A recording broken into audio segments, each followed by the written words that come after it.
Marhaba and hello once again to our brothers and sisters around the world, those who are allies of the Palestinian cause of justice, peace, and coexistence in the land called, at one time, Palestine. Today is Wednesday, September 24th, 2025. I'm American historian Dr. Jack Dempsey, and with me, as always, is my brother and friend of more than 6 years now, Muhammad Jihad Ismael. And we are hoping to, before we get to our subjects for today, I just wanted you to meet his family. That's Muhammad, his daughters Lena and Dina, and his son Jojo. They also have a newborn, 6 month or so old baby named Mary, a beautiful little girl. And if you want to know, we have many pages at my website at jackdempseywriter.wordpress.com, jackdempseywriter.wordpress.com, many pages showing you, well, getting to know the Ismail family and their struggle over the years and years of deprivation and suffering to make themselves a better life, a better home, how they've been thrown out of that home by the IDF 3 times, have made their way back, as you see today, yet again, to that home in the place called Balah, which is not too far south from Gaza City, where the nightmares are happening right now. We have raised a considerable edifice to try to help the Ismail family out of Gaza. They have democratically decided to try to emigrate, if that's possible, although there are no plans on Israel's table for really making anything like that happen, which is very troubling. But look under more information here with this video today and find the link to our GoFundMe. We're at 59% of raising enough money to get Muhammad and his whole family out of there toward a future and a new life for their children. Finally, at this channel, 37 Dionysus, clicked also, we have about 60 programs about Palestinian life, history, archaeology, politics, any subject you can almost imagine. Even Muhammad's family's old village life in a place called Shafir, which is, quote, no longer there. And what can Muhammad do for you besides all those riches that he has shared with from their life? This is a recent book of his called Tomorrow Will Answer, Horror and Hope in Palestine. You will not find a point of view on the Gaza situation either more direct or more accurate than that. And it is here at YouTube, being read aloud by myself in English. And it is a magnificent piece of work if you really want to know what is happening in Gaza. So there is my usual long introduction, Mohammed, and I welcome you, and I'm so glad to see you living, at least up until now, safe in your original home there in Balah. And well, if you'd like to say hello and anything else on your mind before we get to our main subject, brother. Hello, brother. I am so glad to be talking with you today and to talk with all the people who are watching us.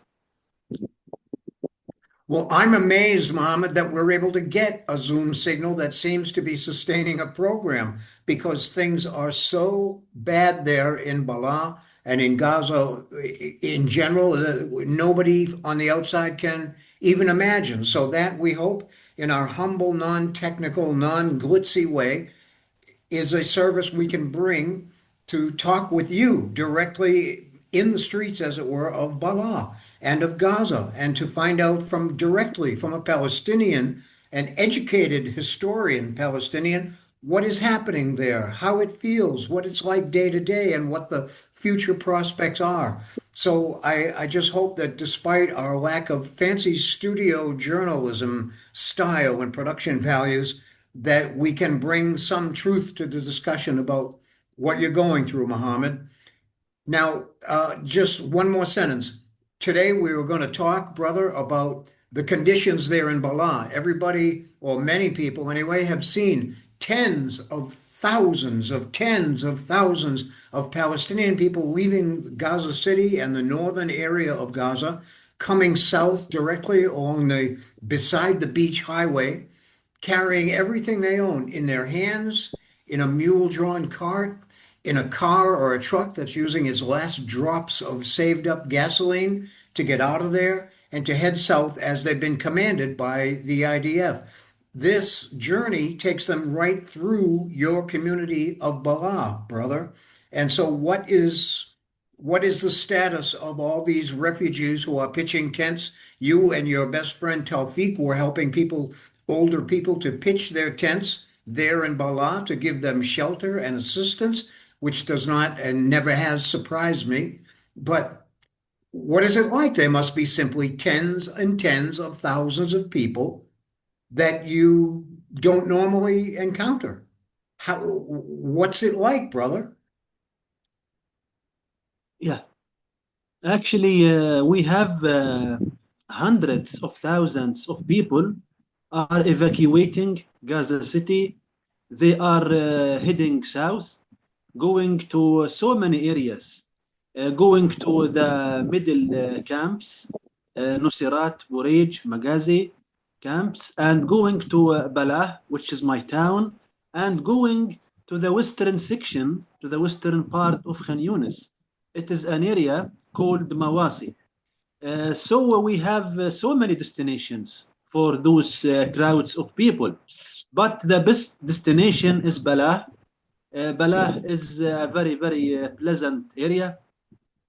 Balah is the best destination for those people who are coming from Gaza.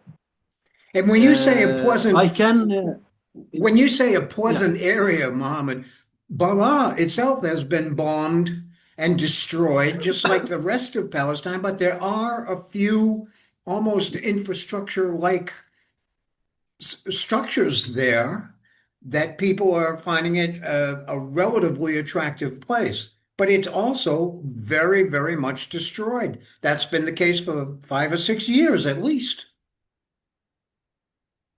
yes, yes, brother. I said pleasant because Balah was lucky because right now almost 90% of Balah buildings are still standing, not demolished. So that's why I said Balah is lucky and Balah is pleasant, you know? Yeah.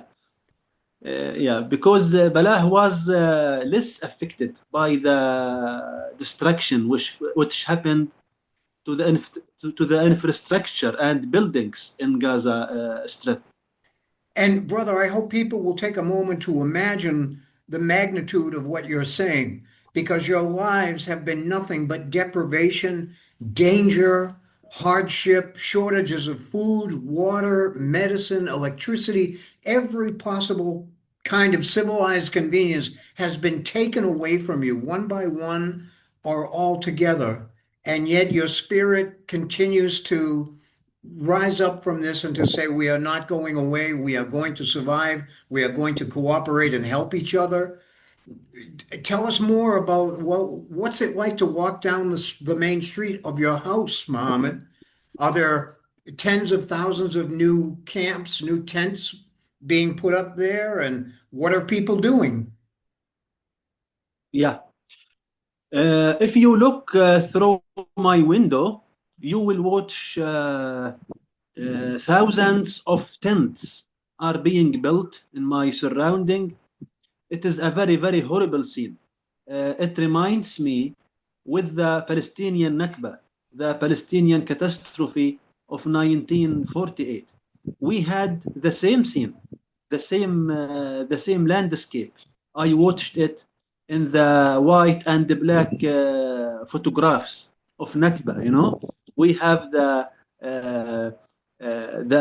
white tents are filling the horizon.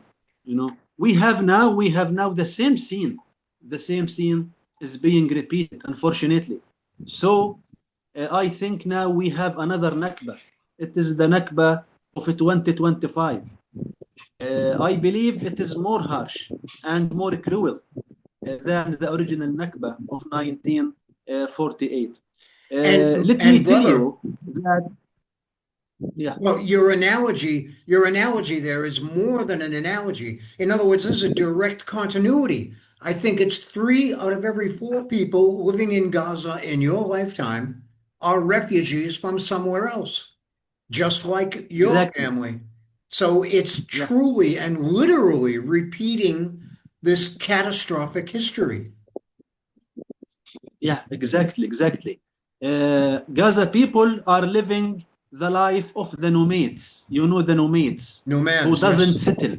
Yeah, who doesn't settle in one area, who are moving with their cattle, searching for water, searching for grass in order to let their cattle grazing. So, so we are living this sort of life, the nomad life. All the families in Gaza are wandering from a place to another. So there is no stability, no sense in our life. Uh, Maybe I were lucky as Muhammad because I only used to make the displacement for times. Other families used to make displacement for 10, 12, 14, 15 times during this war. Can you imagine? It is something crazy, unbelievable. Yes, and to try to get perspective on this, the normal, let's say, Westerner or persons from many developed parts of the world, if one part of their system fails, electricity, food, water, medicine, if one part of those things fails, they become a nervous wreck. They become a nervous wreck. Everything else is thrown off in their lives by this one problem. But you have been experiencing this all at the same time for years. We've talked, Mohammed, about the psychological situation in Gaza and among the Palestinians who are forced to try to survive there, right? How is it getting, it must be getting even worse now. Mental illness, suicide, fighting among groups of people for supplies. Is it much worse now that you have hundreds of thousands of people in the Balah area? Yes, of course, brother. You cannot imagine how much bad consequences we have. When we have big crowds of people are coming to Balah and coming to the middle area of Gaza Strip, this will affect on the amounts of our food. This will affect on our internet. This will affect on the amounts of our water. Of course, all the consequences will be bad. Displacement is a very destructive issue, not only for the people who are moving from Gaza, but also for us as natives here in this town in Balah. It is Yes. very painful issue. Yeah. And Mohammed, when you go out of your house, you are risking your life. Every single time you go out of your house to find water, to find food, to find medicine, you are risking your life. Even so, when you go out into the streets now, Mohammed, what is your impression of how people are doing with each other? Are they managing to somehow get along? Is there a great amount of more fighting? What is the condition of the people living in those tents? Are they managing to work together? Believe me, brother, what I see every minute in my surrounding, it makes me crazy. I cannot understand what's happening. Some people are sleeping on the roadside without food, without water. Some pregnant women are screaming because they haven't their medicine, they haven't their food. Some babies are screaming, they haven't the milk formula, they haven't anything. We have some people who have chronic diseases and cancer are screaming in the night, making very painful sound because they haven't the painkillers in the pharmacies. It is very inhuman situation. You cannot bear it, you know. Also, if you look to the people, you will find their tents. Most of their tents are destroyed. There are holes in the Ah, surface they are of those damaged. tents. Now we have autumn. We are about to have the Hmm. raining. You know, Yes. after just a few weeks, we are going to have raining. So we will have the draining. You know, water will come inside the tents, and we will have the mud underground, the people who are sleeping in the tent, you know. It will be very wet. It will be like the swamp, you know. It's very, very painful situation, and unfortunately no one is trying to help those people. We have no government. We have no active associations and charities and NGOs. Even our occupation doesn't matter with our situation. They doesn't help. They doesn't ask about the people who are suffering. So no one is taking responsibility. Yeah, that's And that to why I me, am I am so sad.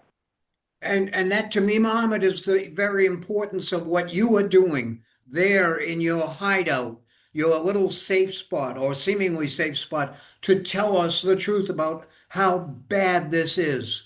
And one other bit of perspective is we know very well, we know very well that hundreds and hundreds of fully loaded trucks, full of food, full of water, full of supplies, full of medicine, everything that human beings need is sitting, doing nothing and not moving on the other side of the Israeli fence.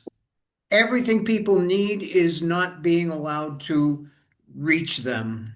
It must make people crazy, like you say. Yeah, yeah. Let me just complete this issue, brother. Sure. Yeah, you are right. Israel is hindering the arrival of big amounts of aids. But also on the other side, when we have some dozens of trucks are being inserted to Gaza, you have Hamas. Hamas directly is going to loot the trucks, you know. So we are trapped in the middle. We are trapped in the middle between two gangs, As Israel always. and Hamas. You know? Yeah, yeah, Muhammad, both of them. let me Yeah, mention something to you. No matter how I search and look, the only opinion I can find is that there is no evidence that Hamas is stealing supplies. They tell us they cannot find evidence that Hamas is stealing supplies, but you see it every day. every minute. Yes, yes. And I think a if I big, look now, go if ahead. I look now, if I look now this moment through my window, I will watch a van or a truck mounted with two or three gunmen carrying their rifles and threatening anyone just to let them keep far away from the truck. Don't touch the truck. This is for us. It is our plunder. And I mean, as we've documented in other programs, Mohammed, Hamas never cared about the Palestinian people.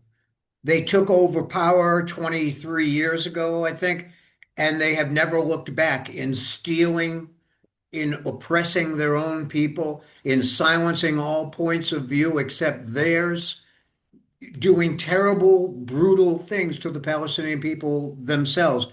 I can only say you're eyewitness. You're an eyewitness to Hamas stealing these trucks of aid. And I want to say just get out of here to the media people around the world who are telling us there is no evidence for Hamas stealing life, life itself from the Palestinian people. So as our time goes, Mohammed, I have one other question for you. It's a big one, but I want to know how you and the people around you, tens and hundreds of thousands of people now displaced again, are thinking. It looks, because we see no trace of an Israeli plan to help you to emigrate, that it looks as though the Palestinian people are being forcibly moved to the south end near the Rafah gate. Rafah is destroyed. There is no infrastructure there to help people, and they want to push 2.5 million people into this small area. And then what? There will be no boats, no airplanes, no vehicles, nothing that the Palestinian people could use to leave the country. So it seems only that in the face of the facts, Israel is planning to start killing people by the hundreds Yeah, to make them afraid enough to push their way out through the Rafah gate and into Egypt. And the good part of this, from Israel's perspective, they get rid of the Palestinians, but it forces Egypt. It forces Egypt to take responsibility for the Palestinians who survive and to find them a new life. In other words, it's a long question, and I'm sorry, but I'm trying to give an idea of what you're up against, the dark uncertainty of what is coming. Muhammad, how does that hang on your shoulders? How do other people there in Gaza and Balah talk about this situation? yeah. Uh, Situation is very complicated here in Balah. The You cannot prospect what will happen because it is a foggy, it is a dark horizon. You cannot see what will happen. You cannot predict what is going to happen. Now we are inserted inside a sandwich. Now in the north, Israeli army is deploying inside Gaza City. Israeli army is deploying 4 military divisions. It is a big amount of troops. On the other side, in northern Sinai Peninsula, Egyptian army is deploying also a big amount of troops. Yes. So now, if you look to the map, Balah, Khan Yunis are hosting almost 1.5 million Palestinians, and we are inserted inside like a sandwich. From the north, we have big deployment for the Israeli troops. From our south, we have a huge deployment for the Egyptians. If you look to the west, we have the sea. We cannot cross the sea, maybe to swim to Cyprus or to Crete, you know. So we are trapped. We are trapped inside this sandwich, inside this geographical sandwich, you know, brother. We don't know. We don't know where we are going to move. We have all the paths are blocked. So we are waiting a miracle from the Lord. Maybe the Lord will interfere and grant us some miracle. You know, we don't know. We listen exactly. Just you mentioned that maybe Israelis are going to push us towards Sinai, but you cannot imagine how much Egyptian troops are deployed on the borders.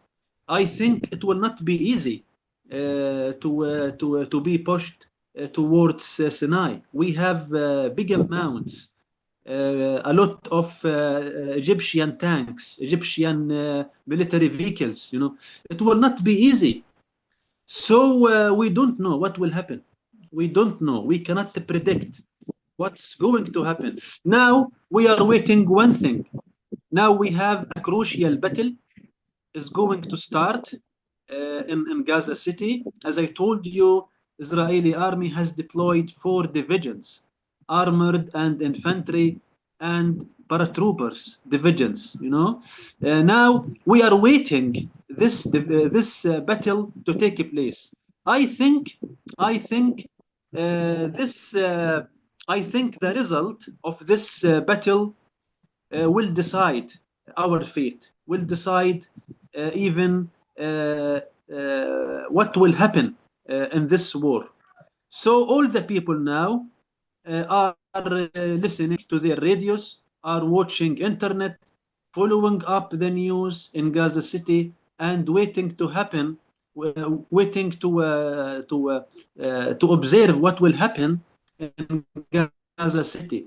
As I told you, it is very important and very crucial battle, and I think its result will be very, very important for us and for our fate. Well, let's ask if the battle in Gaza City becomes a stalemate. Israel cannot conquer it, but Hamas cannot conquer Israel. It's a stalemate. What happens to most people?